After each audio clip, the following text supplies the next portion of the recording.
Um, Paano sila ma-inspire? Siguro, mahirap na tanong yan. Medyo nag-stuck ka ba? Kasi parang inspirasyon kasi ano siya eh. Dapat open ka din eh. Para ma-inspire ka, dapat open ka. Kasi kung negative ka na, close-minded ka na sa lahat ng nakapanood mo, wala kang nakikita positive.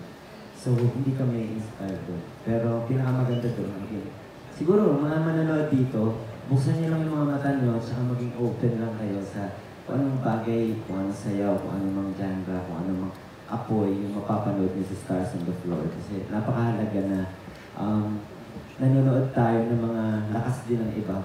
Kasi pag hindi ka willing na, alam mo yun, na tignan din yung mga art ng iba, so para ma-inspire ka, kailangan mo maging humble. Kasi nga para maging open ka, wala kang pride.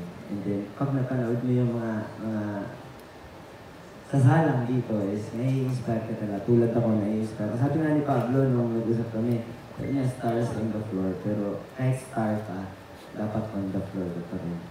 Kasi magiging open ka sa ganung paraan.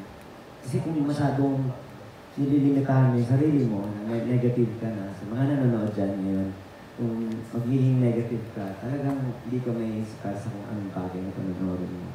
Kaya napakahalaga na maging humble para, alam mo yun, hindi kahit gaano ka kagaling, kahit gaano ka kagaling sa ginagawa mo, lagi may isipin, kahit galingan mo ng galingan, meron at meron pa rin gagawin sa'yo. Nabanggit ko kanina ni Sir Alden na this is one of the biggest, if not the one, na dance show po dito sa Philippines. So, ano naman po yung most challenging or most rewarding part to be part of something as big as this? Siguro sa akin, sanay akong magsalita, pero hindi with mic. No? So, kumbaga, madagdag talaga ako sa kung behind the scenes, sa lahat ng kino-coach ko din. Pero, pag may hawak na akong mic, may pressure eh.